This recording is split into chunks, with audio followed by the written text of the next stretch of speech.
Pues bien, vamos a ver un ejemplo de lazos de control. Antes vamos a definir sistema. Nosotros en la asignatura, cuando hablamos de sistema, estamos hablando de un conjunto de elementos que nosotros aislamos, bien para su análisis, su estudio, su control, conjunto de elementos, componentes que interactúan entre ellos con un determinado fin. Los sistemas podrán ser físicos, químicos, biológicos, económicos, etcétera, pero nosotros, en el caso de la industria de procesos, nos centraremos en sistemas físicos y químicos. Ese sistema podrá tener variables internas, que son las que hay entre los distintos componentes que lo forman, y variables externas, que ya salen de ese conjunto de elementos que hemos aislado, y que podrán ser bien de entrada o bien de salida. Sobre alguna de esas salidas será sobre la que nosotros determinemos el valor deseado de una determinada magnitud, de una variable de salida.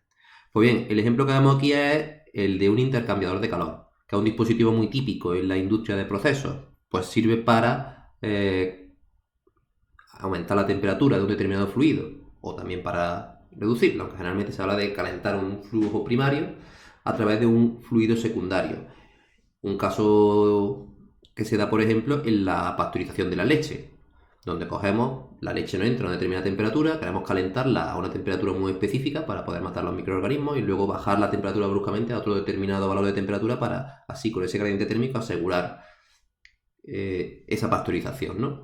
Pues bien, aquí lo que tendríamos, por ejemplo, sería como fluido primario la leche, que entra por aquí y sale por aquí, y como fluido secundario el vapor, que entra por aquí y sale ya condensado por aquí. Ambos fluidos, primario y secundario, dentro del intercambiador van por unos tubos independientes, haciendo como una forma de zigzag. No se intercambian entre ellos, pero sí esos tubos independientes van unos muy cerca de otros y están hechos de un material que permite el flujo de calor muy fácilmente.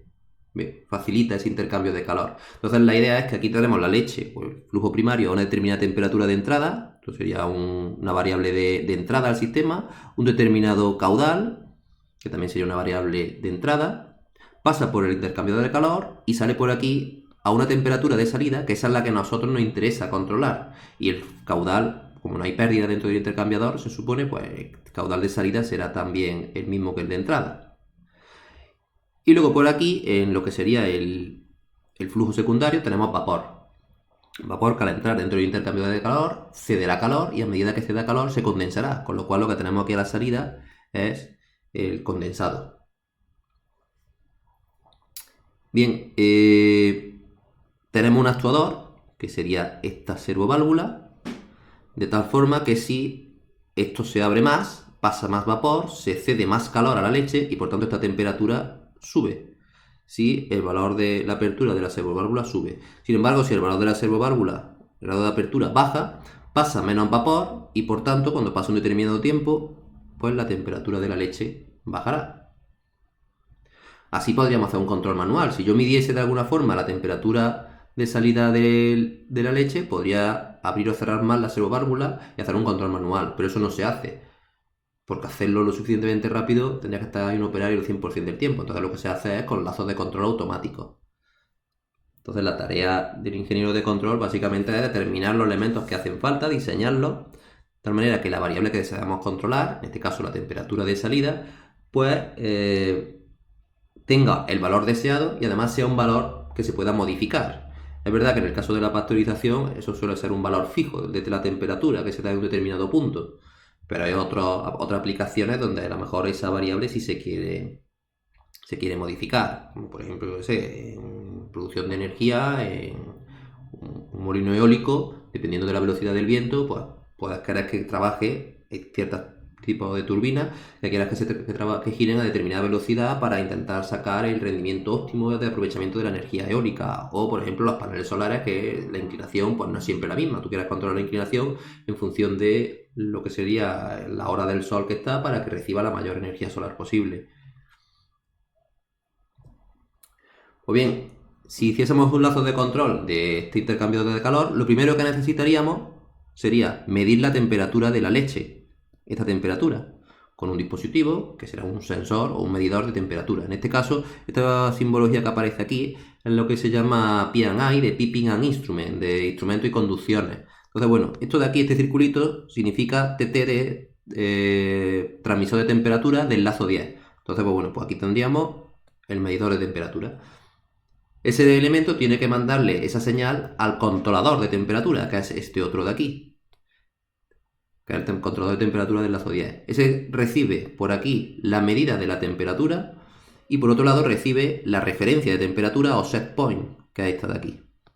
En función del error que haya entre ellas, pues determina cuánto tiene que abrir o cerrar la servoválvula, que es la señal de control, y se la manda. Esta servoválvula debería estar preparada para recibir esa señal de control. En concreto, la señal que manda este controlador es una señal neumática, por esta simbología. Entonces, esta electroválvula debe ser una servoválvula neumática, que recibe una señal entre 3-15 psi y en función de eso, pues abra o cierre más.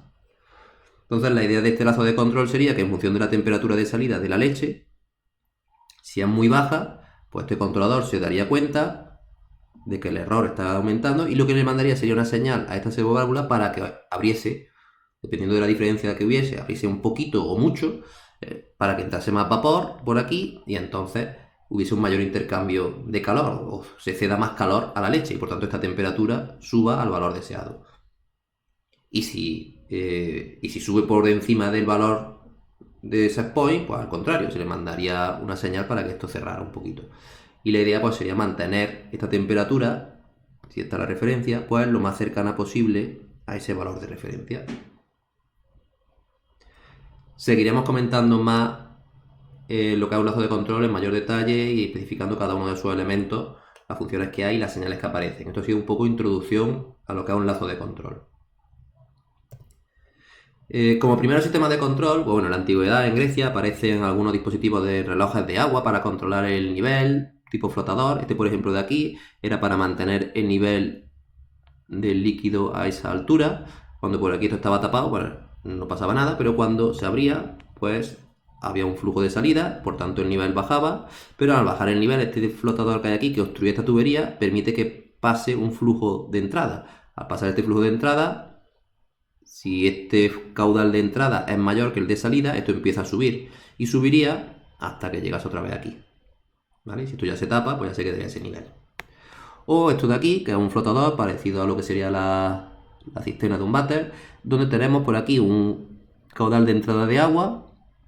Aquí hay una especie de controlador mecánico con una válvula que lo que hace es que en función del nivel del líquido, como este flotador que hay aquí, cuando el nivel va subiendo, esto hace que esta válvula obstruya la entrada de esta tubería y por tanto el caudal de agua se pare. Sin embargo, si el nivel de líquido es muy bajo, esto estaría subido, esta válvula estaría por aquí, permitiendo que entrase todo el caudal de entrada del agua, el nivel empezaría a subir y a medida que sube, esto iría bajando hasta que ya es aquí y separaría el caudal de entrada, algo similar al anterior, ¿vale? Bien, pero desde el punto de vista industrial se habla de el primer sistema de control en el siglo XVIII, a finales del siglo XVIII, en torno a 1788, que es el regulador centrífugo de Watt, o otros autores lo llaman el regulador centrífugo de bolas, porque realmente Watt lo que hizo fue patentarlo, no lo inventó, lo mejoró un poco y lo patentó. Bien, esto servía para controlar la máquina de vapor, la velocidad. ¿Vale? Una máquina de vapor, tenemos, bueno, aquí aparecen varios esquemáticos, os lo comentamos, y aquí veis uno real, ¿vale? Estos controladores mecánicos, estos reguladores centrífugos, iban unidos a la máquina de vapor.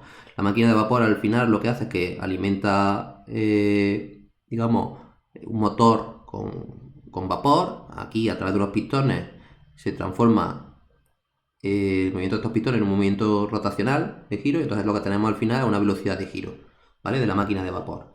Esa velocidad de giro con una serie de elementos mecánicos era la que se unía al regulador centrífugo de bolas, de tal manera que si la velocidad de giro de la máquina de vapor aumentaba, la velocidad de giro en este sentido también aumentaba. Si disminuía, la velocidad de giro horizontal de estas bolas, del regulador de bolas, disminuía.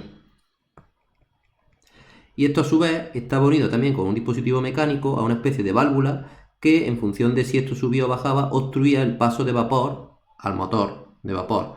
Si entra menos vapor, pues la velocidad tiende a disminuir, si entra más vapor, la velocidad tiende a aumentar. Entonces el funcionamiento era muy básico, ya digo. Vamos a suponer que esto está girando a una determinada velocidad. Cuando esto está girando a la velocidad deseada, por ejemplo, pues esto está girando también a una determinada velocidad. Esto aquí lleva unas bolas que por la fuerza centrífuga, cuando la velocidad aumenta, esto tiende a subir, y al subir, esto empuja el pistón hacia abajo.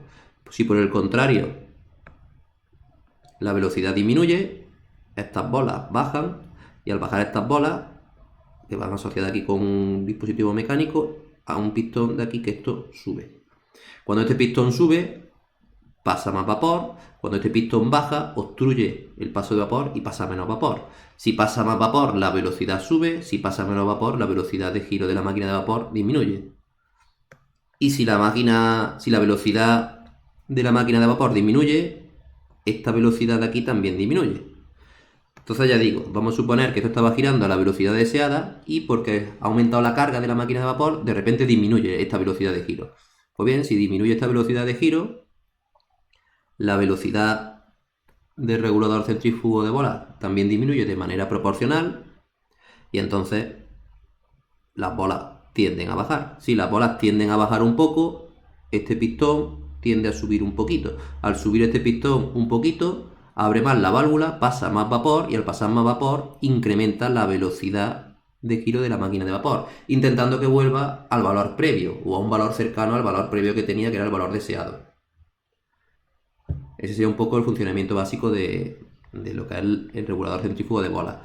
En el caso contrario, si la velocidad de la máquina de vapor aumenta, porque se ha liberado alguna carga o algo, pues entonces la velocidad esta también aumentará. Si la velocidad aumenta, esto tiende a subir un poco las bolas hacia arriba por la fuerza centrífuga y entonces esto tiende a bajar un poquito. Y si baja un poquito, obstruye un poco esta válvula, digamos que esto es una válvula todo nada, una válvula proporcional, entonces obstruiría un poco el paso de vapor. Al pasar un poco menos de vapor, pues la velocidad del motor de la máquina de vapor disminuiría, intentando otra vez volver a la anterior. Entonces más o menos estaría comportándose siempre en torno a una velocidad deseada.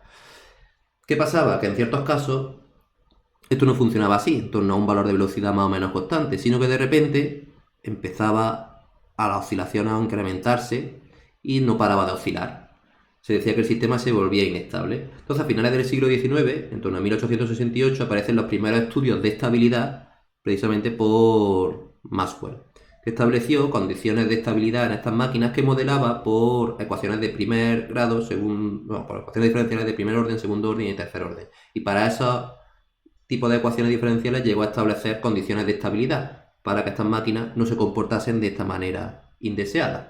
¿Vale? De estos temas de estabilidad pues ya hablaremos más adelante.